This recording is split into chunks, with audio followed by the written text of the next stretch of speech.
రాజన్న సిరిసిల్ల జిల్లా నుండి Periyar Q news. మేము నర్మల గ్రామస్తులకు ఇక్కడ ఉన్న తల్లిదండ్రులకు మేము ఉపాధ్యాయ బృందం తరఫున తెలియపరుచుకుంటున్నది ఏంటంటే, మా పాఠశాలకు మీ పిల్లల్ని పంపించండి.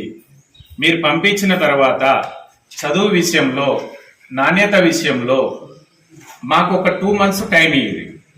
ఈ 2 monthsలో ఒకవేళ చదువు రాలే, పిల్లల అభ్యాసన స్థాయిలు పెరగలే, వాళ్ళ యొక్క స్థాయికి తగ్గట్టు చదువు రాలేదంటే మేమే ఏ ప్రైవేట్ స్కూల్ అంటారో మీరు ఆ ప్రైవేట్ స్కూల్లో పోయి జాయిన్ చేసి వచ్చే బాధ్యత మాది.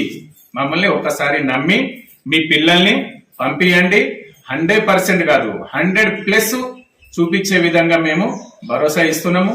మీరు పాస్ట్ లో ఏం జరిగిందో అవన్నీ పక్కన పెట్టండి, ప్రజెంట్ ఏం చేద్దామని చెప్పేసి ఉపాధ్యాయులు, గ్రామస్తులు, తల్లిదండ్రులు అందరు ఇక్కడ ఉన్నటువంటి విద్యావంతులు మనకు ఏంటంటే, మన ఎంయూ సార్ కూడా మన దగ్గర ఉండడం ఇంకా ప్లస్ పాయింట్.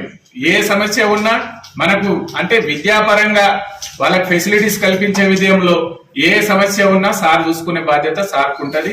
విద్యాపరంగా ఏ విధంగా రావాలి ఏంటిది అనేది. కాబట్టి మీరు ఒక్కసారి నమ్మి స్కూల్ పంపిస్తే మేము తప్పకుండా 100% కాదు ఎక్కువనే చేసి చూపిస్తామని చెప్పేసి మేము హామీ ఇస్తాము. Thank you sir, thank you. అలాగే ఇప్పుడు యూపీఎస్ నర్మల పాఠశాలలో ఇక ఇంతకుముందు 200 పైగా ఉంటుండే, ఇప్పుడు 50 మందికి వచ్చింది. అలాంటి 50 మంది అంటే ఇప్పుడు ఇంకా ముందు పెరగబోతుందని అనుకుంటున్నారా? తప్పకుండా అది మేము లాస్ట్ టైం చేసిన మా పని విధానమే దానికి రుజువు. మీరు చూసుకోవచ్చు, పిల్లల యొక్క స్థాయిలను కూడా మీరు చూడొచ్చు. ఇంగ్లీష్ లో కానీ, తెలుగులో కానీ, మ్యాథ్స్ లో కానీ వాళ్ళ యొక్క స్థాయి ఎట్లా ఉంది మీరు కంపేర్ చేసుకోండి. ప్రైవేట్ పిల్లలతోటి మా పిల్లలతోటి, మా పాఠశాలకు వచ్చిన పిల్లలతోటి కంపేర్ చేసి చూసుకోండి. మీకే తెలుస్తుంది వాట్ ఈజ్ వాట్ అనేది మీకే తెలుస్తుంది. మీరు ఒక్కసారి మేము చెప్పేది ఏంటంటే ఫస్ట్ పంపించండి, మేము తప్పకుండా దాన్ని ఆ స్థాయిని అధిగమిస్తామని చెప్పేసి చెప్తాం. Thank you sir. పిల్లలు కూడా కొంచెం ప్రైవేట్ స్కూల్కి పోతావా లేకపోతే ప్రభుత్వ స్కూల్కి పోతావా అంటే మేము ప్రభుత్వ స్కూల్కే పోతామని కూడా బలంగా చెప్పగలుగుతున్నాం. ఒకటి ఏంటంటే, మన దగ్గర జరిగేది ఏంటంటే నిష్ణాతులైనటువంటి ఉపాధ్యాయులు ఉన్నారు. ఒక పద్ధతిలో వానికి చదువు రాలేదంటే ఇంకో పద్ధతిలో చెప్పే ప్రయత్నం చేస్తాం.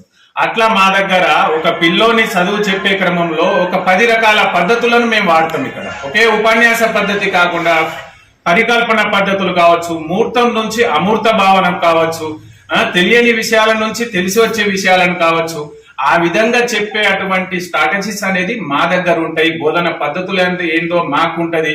ఆ విద్యార్థుల యొక్క ఐక్యూ లెవెల్స్ కూడా ఏ స్థాయిలో ఉన్నాయి, అందరూ విద్యార్థులు ఒకే ఐక్యూ లెవెల్స్ తోటి ఉండరు. ఏ విద్యార్థి యొక్క ఐక్యూ లెవెల్స్ ఎట్లా ఉన్నాయి దానికి అనుగుణంగా మా బోధన పద్ధతులను మేము క్రియేట్ చేసుకొని తప్పకుండా చెప్పి 100% రిజల్ట్ తీసుకొచ్చే బాధ్యత మేము తీసుకుంటాం.